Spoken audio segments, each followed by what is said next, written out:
எடுத்து வைத்துக் கொள்ளலாமா? எபிரேயரின் புத்தகம் 12வது அதிகாரம். விரைவாக 2 வசனங்களை வாசித்துவிட்டு நாம் கடந்து செல்லாம். Hebrews chapter 12 verses 10 and 11. எல்லாரும் வாசித்து பிறகு நாம் கடந்து செல்லுவோம். எபிரேயர் 12 வசனங்கள் 10, 11. அவர்கள் தங்களுக்கு நலமென்று தோன்றினபடி கொஞ்ச காலம் சிட்சித்தார்கள். இவரோ தம்முடைய பரிசுத்தத்துக்கு நாம் பங்குள்ளவர்களாகும் பொருட்டு நம்முடைய பிரயோஜனத்துக்காகவே நம்மை சிட்சிக்கிறார். எந்த சிட்சையும் தற்காலத்தில் சந்தோஷமாய் காணாமல் துக்கமாய் காணும். ஆகிலும் பிற்காலத்தில் அதில் பழகினவர்களுக்கு அது நீதியாகிய சமாதான பலனை தரும். ஆமென். தேவன் பேசுகிற எதுவுமே பலனை தரும். ஆமென். அப்படின்றால் யார் நம்மோடு பேசுகிறார் என்பதை வைத்தே பலனை அறிந்து கொள்ள முடியும். யார் பேசினாலும் பலன் என்றால் it's about the profit again. Amen. எதை பலன் என்று அறிவோம் என்றால் பிரயோஜனப்படக்கூடிய காரியங்கள் தான் பலன். பாருங்க, இவ்வளோ செய்த என் வாழ்க்கை பலனற்று போயிற்று சொல்லுவோம் அல்லவா? எவ்வளோ உழைத்தேன், பலனற்று போயிற்று. எவ்வளோ கஷ்டப்பட்டேன், பலனற்று போயிற்று. எவ்வளோ விதைத்தேன், பலனற்று போயிற்று. அப்படின்ற அந்த உலகத்திலே பலன் என்ற வார்த்தையை பலர் பலவிதமாய் பயன்படுத்துகிறார்கள். ஆனால் ஆண்டவர் சொல்லுகிற பலன் என்று வரும் பொழுது நீதியை இணைக்காமல் தேவன் பலனை பேசுவது இல்லை. ஹல்லேலூயா. நன்றாய் கவனிக்கணும். அநீதியோடு பலனை இணைத்தால் அது பலனற்றதாய் போய்விடும். எத்தனையோ வசனங்கள் நீதிமொழிகளிலும் நமக்கு கொடுக்கப்பட்டிருக்கிறது. துன்மார்க்கர் சம்பாதிப்பது கூட செத்தவன், அதாவது சாவை தேடுகிறவன் விடுகிற சுவாசம் போல் இருக்கும். பணம் என்பதை வைத்து பலனை தேவன் சொல்லவில்லை. பணம் இருப்பதினாலே பலன் என்றும் வேதம் சொல்ல முடியாது. பணம் எல்லாவற்றுக்கும் உதவும் என்றுதான் சொன்னது. உதவும். ஆனால் பலன் என்று வரும் பொழுது வெறும் பணம், வெறும் சொத்து, வெறும் உறவு என்ற வார்த்தை கிடையாது வேதத்தில். ஆண்டவர் சொன்னால் பலனோடு ஒரு நீதியை இணைக்கிறார். ஆமென். இன்னைக்கு நன்றாய் கவனிங்க. நம்ம வாழ்க்கையிலே எது பிரயோஜனம்? நான் இதைத்தான் கடந்த 4 வாரமாய், 1 மாதமாய் சொல்லுகிறேன் என்று நம்புகிறேன். எது பிரயோஜனம் என்பதை அறிய வைப்பதே தேவனுடைய வார்த்தையா இருக்கிறார். வார்த்தை இல்லாமல் பிரயோஜனத்தை நாம் இனம் கண்டுகொள்ளவே முடியாதுங்க. அதனால தான் கவனிக்கணும். தேவ பிள்ளைகள் நீங்களும் நானும் தேவ ராஜ்யத்திலே நாட்டப்பட்டு வளர்கிற ஒரே ஒரு வழி எது என்று கேட்பீர்கள்? சபை. தேவன் தம்முடைய வார்த்தையை வெளிப்படுத்துகிற ஸ்தானமும் சபை மட்டும்தான். அவர் வீதிகளிலே அதை பிரகடனப்படுத்துவது இல்லை. அப்படின்றால் என்ன அர்த்தம்? தேவனுடைய ராஜ்யத்தை அவர் இந்த உலகத்தில் அனுப்புகிற விதமே சபையின் மூலமாய். தேவனுடைய அனந்த ஞானமானது துரைத்தனங்களுக்கும் அதிகாரங்களுக்கும் தெரிய வரும் பொருட்டாக இந்த கடைசி காலங்களில் இயேசு கிறிஸ்துவை கொண்டு தாம் தீர்மானித்த அநாதி தீர்மானத்தின்படியே என்று பவுல் பேசியிருக்கிறார் எபேசியர் 3:10. என்ன அர்த்தம்? சபையின் மூலமாகத்தான் அந்த அனந்த ஞானமே தெரிய வர வேண்டும். ஏனென்றால் இந்த உலகத்தில் அந்த ஞானம் கிடையாது. தேவ பிள்ளையே, நீங்கள் இந்த வேத பாடக வகுப்பை நம்பி வருகிற ஒரு இடம் ஒரு மனுஷனுடைய வார்த்தையை கேட்கிற இடம் அல்ல. இது தேவனுடைய வார்த்தையை பிரகடனப்படுத்துகிற ஒரு இடம். ஆதலால் தான் நாம் எல்லாருமே பிரயோஜனப்படுத்திக் கொள்ளுகிறோம். பாருங்கள், இதற்காக விதைத்த நேரம் வீணாவது இல்லை. காரணம், இது ஒரு பிரயோஜனப்படுத்துகிற நேரம். ஆமென். இதற்காக விதைக்கிற முயற்சி, நேரம், நீங்கள் எடுக்கிற பிரயாசம் எதுவுமே வீணாய் போக தேவன் அனுமதிப்பது இல்லை. காரணம், இது ஒரு விதையின் அனுபவம். கவனிங்கள், எந்த ஒரு விதையுமே விளையும், எந்த ஒரு வார்த்தையுமே கிரியை செய்யும். நான் பொதுவாய் பேசியிருக்கிறேன், அதையும் நீங்கள் அறிய விரும்புகிறேன். எந்த ஒரு விதையுமே விளையும், எந்த ஒரு வார்த்தையும் கிரியை செய்யும். A world is filled with words. நன்றாய் கவனிக்கணும். வார்த்தை இல்லாமல் உலகம் செயல்படவில்லை. எல்லாருக்கும் புரிகிறதா? அது ஒருவரோடு ஒருவர் பேசுகிறதானாலும் எதை நாம் வெளிப்படுத்த வேண்டும் என்றாலும் வார்த்தைகள் அவசியம். நம்முடைய உள்ளத்தில் இருக்கிறதை சொல்லாமல் உலகம் இயங்குவது இல்லை. இல்லை என்றால் நாம் எல்லாருமே ஒரு மௌனமான உலகத்தில் தான் வாழ்ந்து கொண்டிருக்க வேண்டும். ஆனால் தேவன் பாஷைகளை கொடுத்தார் என்றால் என்ன அர்த்தம்? பேச வேண்டும். எத்தனை பேர் பேச்சுக்கு இருக்கிற வல்லமையை புரிந்து கொள்ளுகிறீர்கள்? ஆதலால் தான் வார்த்தை என்ற அந்த ஒரு விஷயமே வல்லமைக்குரியது. ஆதலால் தேவனும் பேசித்தான் உலகத்தை சிருஷ்டித்தார். வார்த்தையை வைத்தவர், வார்த்தையாகவே இருக்கிறவர். அதனால தான் ஆதியிலே உங்களுக்கே தெரியும், வார்த்தை இருந்தது, அந்த வார்த்தை தேவனிடத்தில் இருந்தது, அது தேவனாயிருந்தது. வார்த்தை தான் தேவன். அவர் பேசித்தான் உலகத்தை சிருஷ்டித்தார். வெளிச்சம் உண்டாக கடவுது, அவர் பேசினார், அப்படியே நடந்தது. இன்றைக்கு அந்த பேசப்பட்ட வார்த்தை தான் சிருஷ்டிப்பின் ஆரம்பம் என்றால், தேவ பிள்ளைகளே, நீங்களும் நானும் மறுபடியும் பிறந்த விதமும், அதாவது புது சிருஷ்டிப்பின் அனுபவமும் வார்த்தையால் தான். ஆமென். சத்தியத்தை கேட்டீர்கள், வார்த்தையை கேட்டீர்கள். ஆனால் கேட்டதோடு நின்று விடாமல் வார்த்தையை நீங்கள் என்ன செய்தீர்கள்? விசுவாசத்திலே அறிக்கை செய்தீர்கள். இயேசுவே, நீர் எனக்காக வந்தீர், என் பாவங்களுக்காய் மரித்தீர். எத்தனை பேர் அதையெல்லாம் உணர்ந்து கொள்கிறோம்? இதுதான் ரட்சிப்பின் ஜெபம் என்று யாரும் எல்லாரும் ஒரே போல் செய்திருக்க மாட்டோம். ஆனால் சத்தியத்தை விசுவாசித்த நாம் அறிக்கை செய்தோம். இயேசுவே, நீர் வேண்டும்பா, என் வாழ்க்கை மாறணும்பா, எனக்குள்ள இருக்கிற கஷ்டத்தை எடுத்து போடுங்கப்பான்னு சொல்லும் பொழுதே அவரை வரவேற்றோம். வெளிச்சத்தை வரவேற்கிற எந்த இடத்திலும் அவர் வந்து விடுகிறார். ஏனென்றால் அவர் வெளிச்சமாயிருக்கிறார். தேவ பிள்ளைகளே, வார்த்தை வந்ததினாலே விசுவாசித்தோம் அல்லவா? உங்களுக்கே தெரியும், விசுவாசம் கேள்வியினால் வரும், கேள்வி தேவனுடைய வசனத்தினாலே வரும். நாம் கேள்விப்படுகிற காரியங்களை வசனமே என்று சொல்லி கர்த்தரே செய்து விட்டார். அந்த முறைமையை, it's a kind of methodology involved in the kingdom. ராஜ்யத்தின் ஒரு வழிமுறை அது. எதை கேட்டாலும் சத்தியத்தை கேட்கிற இடத்துல இருக்கும்படியை பரிசுத்த ஆவியானவர் பலன் தந்து சபையை நடத்துகிறபடியினால் யார் வேண்டுமானாலும் ரட்சிக்கப்பட முடியும். ஆமென் என்று சொல்லி பெற்றுக்கொள்ளும். உங்க குடும்பத்தில் இது நடக்கணும், அதனால ஆமென் நீங்க சொல்லணும். உங்க குடும்பத்தில் ரட்சிக்காம இன்னும் ஒரு தடை இருக்கு, என் தேவனே நீங்க இதுக்கு செய்தே ஆகணும், தடையை உடைக்கணும்னு சொல்ற ஒரு விருப்பமும் விசுவாசமும் உங்களுக்கு இருந்தால் நீங்கள் ஆமென் சொல்லும் பொழுதே அது நடக்கும். ஏனென்றால் ஆவிக்குரிய மண்டலத்தில் அதை அசைவை உண்டாக்குகிறது. பிசாசுகள் அப்பொழுதுதான் கீழ்ப்படுகிறது. பிரியமானவர்களே, believe me, நாம் சொன்னாதான் அதுக்கு தெரியும். கட்டளைகளை மட்டுமே கேட்க அறியும் பிசாசு. நன்றாய் புரிந்து கொள்ளுங்க.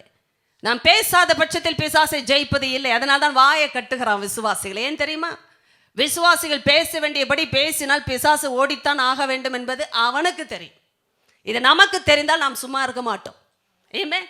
அதான் ஆவிக்குரிய மண்டலத்தில் அறிக்கைகள் வல்லமையானது. நீங்க வர்ற சபையில் அறிக்கை வல்லமையானது. சும்மா இருக்காம எதையா பேசுங்க ஆண்டவர் சமூகத்தில். ஏன்னா அதை கேட்கிற ஒருவன் இருக்கிறான். நன்றாக கவனிக்கணும். அப்போ ஆண்டவர் இன்றைக்கு சொல்லி தருகிற முகாந்திரங்களை பாருங்கள். பலன், நீதி இல்லாமல் பலன் இல்லை. இன்றைக்கு ஆண்டவர் ஒரு காரியத்தை நமக்கு கொடுப்பார் என்றால் அதில் நீதி இருக்குங்க. அநீதியோடு வருகிறது பலன் அல்ல.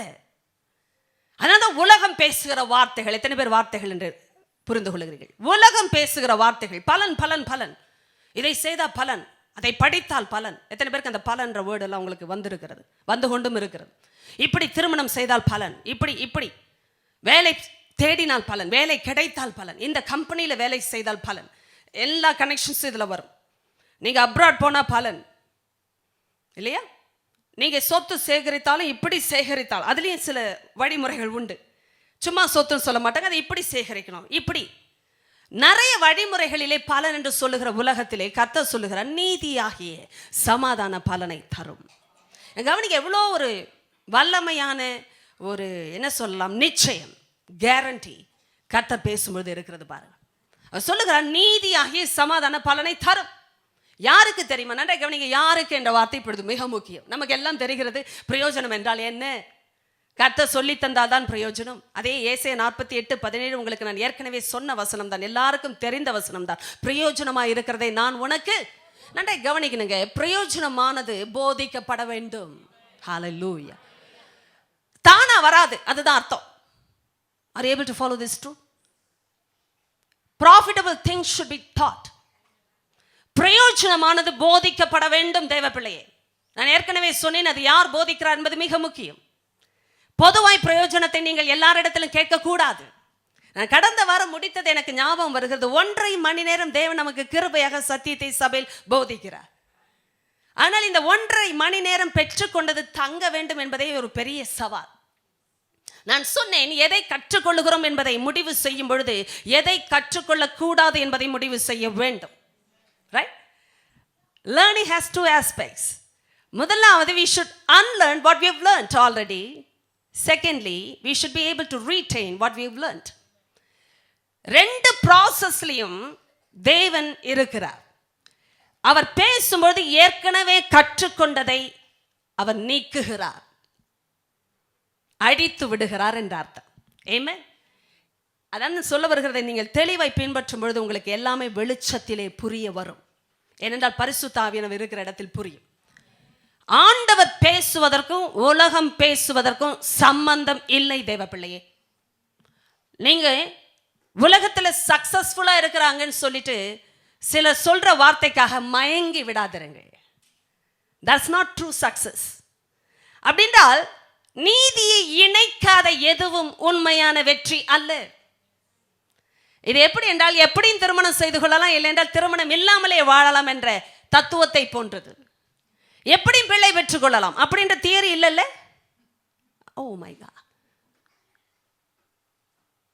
பிள்ளை கிடைக்கணும் என்பது பலனா? General statement. ஏன்னா இப்படி சொன்னாதான் சிலருக்கு சமுதாய வழக்கங்கள் புரிகிறது. அதனால தான் அந்த சப்ஜெக்டை நான் அப்படி எடுக்கிறேன். என்ன இதை விட்டா சப்ஜெக்ட் இல்லையா நீங்க கேட்கலாம், எடுக்கலாம். ஆனால் உங்க எல்லாருக்கும் புரிகிற ஒரு இடம் அங்கதான் இருக்கு. எப்படியும் பண்ணுவது திருமணமும் அல்ல, எப்படியும் பெற்றுக்கொள்வது பிள்ளையும் அல்ல. சரிதானே? எப்படியும் சம்பாதிப்பதும் சொத்தும் அல்ல, அதையும் சேர்க்கணும் பாங்க. ஏன்னா ஆண்டவர் இதுக்கு மட்டும் தான் ஆண்டவர், அதுக்கு இல்லைன்னு சொல்லாதீங்க. சொல்லுவீங்கல்ல, ஆலயத்துக்கு போனா ஆலயத்துல ஆவிக்குரிய விஷயம்பா, பூமிக்கு வந்தா பூமிக்குரிய விஷயம்பா. ஆனா பூமியே ஆலயம்பா. எந்த பூமிப்பா? அது ஒரு கேள்விப்பா. அப்படி என்றால் நம்ம யோவான் 17 இருந்தே வந்து கொண்டிருக்கிற விஷயங்கள், நாம் இவ்வுலகத்தில் இருந்தாலும் இவ்வுலகத்தார் அல்லவே. கேட்கலாம், சிஸ்டர் என்ன பிரயோஜனம், இப்படியெல்லாம் சொல்லிக் கொள்வதில் என்ன பிரயோஜனம் அப்படின்னு கேட்கிற நீங்களே பிரயோஜனத்தை அறியும்படி ஆவியானவர் உதவுவாராக. ஏனென்றால் கர்த்தர் அதை வெளிப்படுத்தும் பொழுது இதற்காக எதையும் விட்டு விடலாம். அதை புரிந்து கொண்டவர்கள் தான் சீஷர்களானார்கள். ஆண்டவரே எல்லாவற்றையும் விட்டு, சொல்லுங்க சொல்லுங்க, எல்லாவற்றையும். ரொம்ப கஷ்டமா இருக்கு சில விஷயம், எடுத்துருவாரோ. பிரயோஜனத்தை அறிந்தால் அந்த பயம் இல்லை. அதான் சொன்னேன், விசுவாசத்தில் பயம் இல்லை. விசுவாசம் என்றால் என்ன? பொதுவான வார்த்தை இல்லை, வசனத்தின்படி வருவதே விசுவாசம். அப்படின்னா வசனத்தினால் வருகிற விசுவாசத்தில் பயம் இல்லை. விசுவாசிக்கிறவன் பதறான். அப்படின்னா என்ன அர்த்தம்? எல்லாமே பத்திரமா இருக்கிறது என்று அர்த்தம். கரங்களை வைத்து அல்லேலூயா என்று பெற்றுக்கொள்ளுங்கள். சந்தோஷம். விசுவாசிக்கிறவன் பதறான் என்றால் என்ன அர்த்தம்? எல்லாமே பத்திரமா இருக்கிறது என்று அர்த்தம். ஏன் பதற வேண்டும்? யாராவது எடுத்துக்கொண்டு ஓடி விடுவார்கள் என்று பயந்தால் தானே பதற வேண்டும். எனக்குரியது என் தேவனால் வருவது பத்திரப்பட்டிருக்கிறது. எனக்கென்று கர்த்தர் வைத்த எதிர்காலம் எனக்கே உரியது. என் தேவனால் அது வரும், அது நிச்சயமாய் வரும் என்று நம்புகிற ஒரு விசுவாசி பதறுவது இல்லை. ஏனென்றால் அது தேவனால் வருகிறது. தேவனுடைய வார்த்தை சொல்லி இருக்கிறது, அது வரும். நீதியாகிய சமாதான பலனை தரும். தரும். நீ ஜெபிக்கவே வேண்டாம், தரும். இதில் ஜெபிப்பவர்களுக்கு எங்கே வந்திருக்கிறது சகோதரி? இங்க பாருங்க, ஆகிலும் பிற்காலத்தில் அதை ஜெபித்தவர்களுக்கு, அதிலே உபவாசித்தவர்களுக்கு. உங்களுக்கு புரியவில்லை. நிறைய விஷயம் ஜெபித்தே வர வேண்டாம், நிலைத்திருந்தாலே வரும். அப்படி நிலைத்திருந்தாலே வரும் என்றால் என்ன அர்த்தம்? ஜெபம் கூட சரியாய் வரும். வீணாய் ஜெபிக்க வேண்டாம். எத்தனை பேருக்கு அதெல்லாம் புரியுது? ஐயோ, நான் ஜெபித்ததெல்லாம் பலனற்று போயிற்று. நல்லா இருக்குல்ல இதெல்லாம் சொல்ல? நான் ஜெபித்ததெல்லாம் வீணாய் போயிற்று. பலன் வரும் நினைச்சங்க, நிறைய பேர் சொல்லுவாங்களா, ஐயோ ஜெபிச்சு ஜெபிச்சு தான் கட்டணேன், என்ன ஆச்சுன்னே தெரியல. எங்க தவறு நடந்தது என்று தெரியலன்னு சொன்னா ஜெபித்ததே தவறாயிற்று. இதன் பிறகு அது புரிகிறது. செய்ய வேண்டியதை செய்யாம கஷ்டப்பட்டு ஜெபிச்சா கஷ்டம்தான் வரும். பலன் நல்லா இருக்குல்ல? தேவன் கொடுக்கிற பலன்கள் எல்லாம் பயங்கரமானது. அதாவது பழகணும் அதிலெல்லாம். ஹல்லேலூயா சொல்லுங்க. பக்கத்தில் இருக்கிற ஆளை பார்த்து, பெண்களாக இருந்தால் சொல்லுங்க, ஆண்களை எல்லாம் மிரட்டி விடாது. அதனால தான் அப்படி உட்கார சொன்னேன். பழகுங்கள் என்று சொல்லுங்க. அவங்க நினச்சிக்க போகிறாங்க என்னோட பழகுன்னு கூப்பிட்றாங்க, பழகிடுவோம். அதனால தான் ஆண்களோடையே பேசுங்கள். சகோதரத்துவம் பரிசுத்தமானது. ஆமென். பழகணும். ஆமென். இதுவரைக்கும் பார்க்காத முகமாக தெரியும் உங்களுக்கு. இன்னைக்கு ஒருவேளை வீட்டில இருந்தே ஒன்றா வந்திருப்பீங்க, ஆனாலும் வித்தியாசமாக தெரியும் முகம். ஏன்னா வீட்டில் ஒரு ரூபம், சபையில் ஒரு ரூபம்.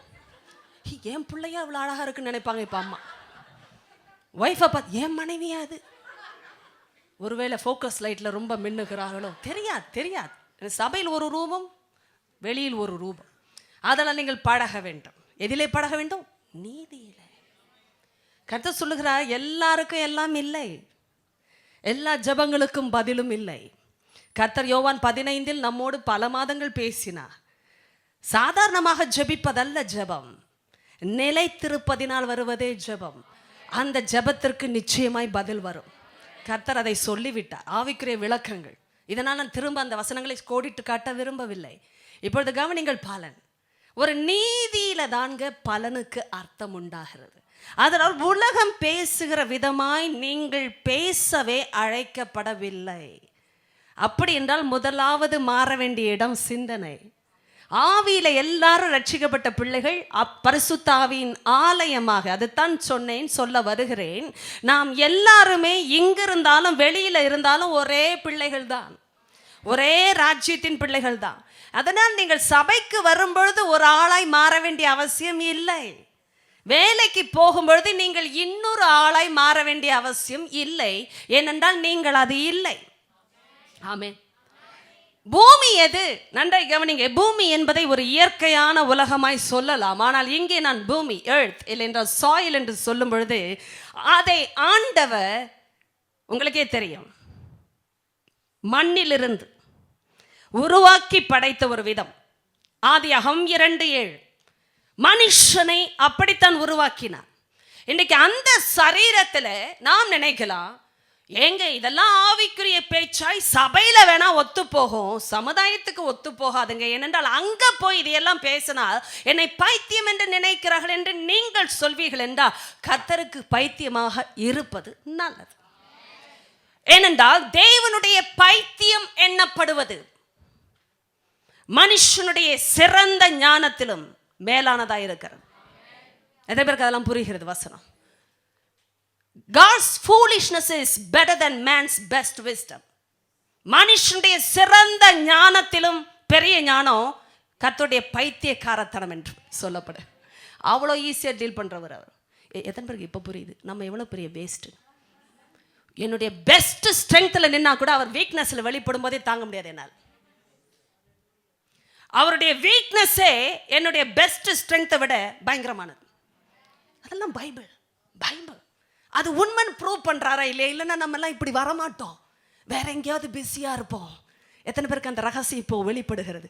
சிஸ்டர், ஏன் நான் தாழ்த்தி வந்திருக்கிறேன் தெரியுமா? எனக்கு தெரியும், வேறு விதத்தில் நான் பிழைக்க முடியவில்லை. கரங்களை வேத்தி ஹல்லேலூயா என்று சொல்லி. இது ஒரு பலவீனத்தின் அடையாளம் அல்ல, பலத்தின் அடையாளம். ஏன்னா கர்த்தருடைய ஞானத்தை அங்கீகரிக்கிற கூட்டம் உலகத்துக்கு பைத்தியமாகத்தான் தெரிய வேண்டும். நீங்க அவங்களுக்கு ஈக்குவலா இருக்க தேவன் அழைக்கவில்லை, அவர்களுக்கு மேலா இருக்க அழைத்தார். கரங்களை தட்டி அப்படி ஆக்கடவுது, அப்படி ஆக்கடவுது சொல்லி வாங்கிக் கொள்ளுங்க. ஆமென். நீங்கள் நிகரற்றவர்கள். எந்த விஷயத்தில் தெரியுமா? தேவனால் வருகிற விஷயத்தில். அதனால்தான் தேவன் அல்லாத காரியங்களில் நாம் ஜெயிக்க முடிவது இல்லை. ஆண்டவர் இல்லாத பொழுதும் ஜெயிக்கவில்லை. ஏனென்றால் பிசாசு யாரையும் ஜெயிக்க அனுமதிப்பதில்லை. நமக்கு நல்லா புரியணும். இது ஒரு வித்தியாசமான காரியம்.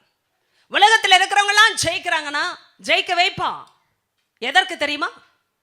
அழிப்பதற்கு. முடிவில் அவனுக்கு தெரிந்ததெல்லாம் அழிவுதான். யார் பிசாசு பிடிச்சிருந்தாலும் கேட்டு பாருங்க, அந்த பிசாசு சொல்லுகிற ஒரு வார்த்தை, I hate this person. I don't like his prosperity. I don't like his family life. I came to destroy her or him. நான் வந்ததை அழிக்க. பார்க்க நல்ல டீசெண்டா இருக்கிற கூட்டம் தான், உள்ள இருக்கிற விஷயம் வேற. இன்னைக்கு சபையில கர்த்தர் வெளிச்சத்தை பிரகடனப்படுத்துகிறது அவருடைய வார்த்தையினாலே என்றால், வார்த்தையோடு இணைய முடியாததெல்லாம் வெளியேற்றப்படுங்க இயேசுவின் நாமத்தில். ஏன்னா நம்ம சிந்தனையை தாக்குகிறது வசனம். ஆவியில் ஆண்டவர் இருக்கிறார், ஆனா இந்த பூமிக்குரிய ஆள் நான் இல்லை. அதான், நான் உலகத்தில் இருந்தாலும் உலகத்தான் அல்ல. சரீரம் வேணா இந்த உலக வாழ்க்கையில கொடுக்கப்பட்டு இணைத்திருக்கிற ஒரு நோக்கத்தை கூட கர்த்தர் கொடுத்திருக்கும் பொழுது, நீங்க ஐடென்டிட்டி என்று வரும்பொழுது, ஆழத்தன்மை, அதாவது நான் யார் என்ற அந்த காரியம் வரும்பொழுது, உலகத்தில் இருந்து உங்களுக்கு பதில் இல்லை, உலகத்திலே இல்லை. அதனால தான் நன்றாய் கவனிக்கணும் தேவ பிள்ளையை. நீங்க தேவ ராஜ்யத்தின் பிள்ளையாகத்தான் சபையிலும் இருக்கிறீர்கள், சமுதாயத்தில் இருக்கிறீர்கள். கரங்களை வைத்து அப்படி ஆக கிடது. இந்த ஐடென்டிட்டி மாறக்கூடாது. மாறினது என்றால் உங்களுக்கு மாற்றம் தேவை, மனமாற்றம் தேவை என்று சொல்லியிருக்கிறேன். You should repent and come to the light. என்ன நன்றாய் கவனிங்களேன். தேவன் ஒளியாய் இருக்கிறார், அவரில் எவ்வளவு வேணும். அப்போ அவர் ஒளியில் இருக்கிறது போல நாமும் ஒளியில் நடந்தால் ஒருவரோடு ஒருவர். இப்ப கவனிங்களே, ஏன் தேவன் கொடுக்கிற ஐக்கியம் முக்கியம்? ஏனென்றால் அந்த ஐக்கியத்தில் தான் குமாரனாகிய இயேசு கிறிஸ்துவின் ரத்தம் நம்முடைய சகல பாவங்களையும் நீக்கி நம்மை சுத்திகரிக்கிறது. This is about sanctification. சுத்திகரிப்பு எப்போது நிச்சயமாகும் தெரியுமா? Only in the fellowship. ஐக்கியத்துக்குள்ள இருக்கிற ஆளுக்கு தாங்க சுத்திகரிப்பு. அதாவது தொடர்ந்து சுத்திகரித்துக் கொண்டே இருப்பார். சுத்திகரிப்பு சிக்ஷையோடு இணைக்கப்பட்டது. அப்படின்னா என்ன அர்த்தம்? தொடர்ந்து சிக்ஷித்துக் கொண்டே இருப்பார். சிட்சிப்புக்கு ஒப்புக்கொள்ளுகிற பிள்ளை தான் பலனை பெற்றுக்கொள்ளுகிற பிள்ளை. ஹல்லேலூயா. கர்த்தர் தம்முடைய பரிசுத்தத்துக்கு நாம் பங்குள்ளவர்களாகும் பொருட்டு, we became the partakers of his holiness. holiness நமக்குரியதே கிடையாது.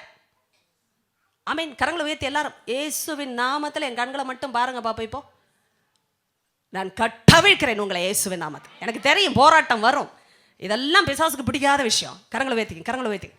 இயேசுவின் நாமத்தில் தேவனே உம்முடைய பரிசுத்தத்துக்கு என்னை பங்குள்ளவனாய் மாற்றுங்கப்பா. ஆமென். அப்படி ஆகட்டும்.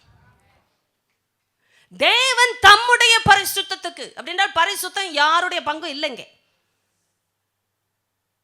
holiness belongs only to God, but holiness can be imparted. பரிசுத்தம் பகிர்ந்தளிக்கப்பட முடியும். அப்ப கர்த்தருக்குள்ள அவர் சொல்றார், ஏன் பரிசுத்தத்துக்கு நீ பங்குள்ளவளாகணும். அதற்காகவே சிக்ஷிக்கிறார். இப்ப என்ன கவனிங்க.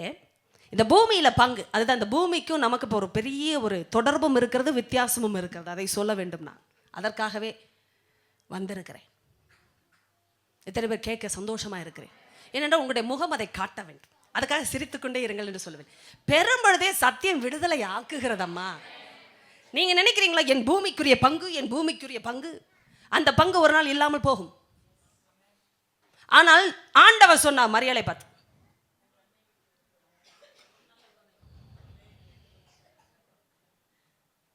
எல்லார் கண்களும் என்னை பார்த்து கொண்டு இருக்கிறது நல்ல காரியம். நல்ல கவனிங்க. பூமியில் இருக்கிறதெல்லாம் ஓடிவிடும். பூமியில் இருக்கிற நீங்களும் நானும் அவ்வளோ வல்லமை இருக்கு நமக்கு. பிசாசு எதை வேண்டுமானாலும் தொடலாம். யோபுகிட்டே தொட்டான்.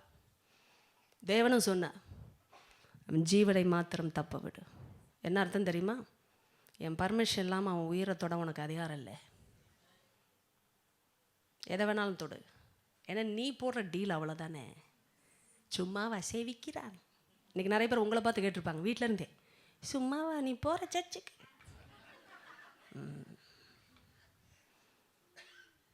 அங்கே யாராவது இருப்பாங்க, பார்க்கத்தான் போவேன்.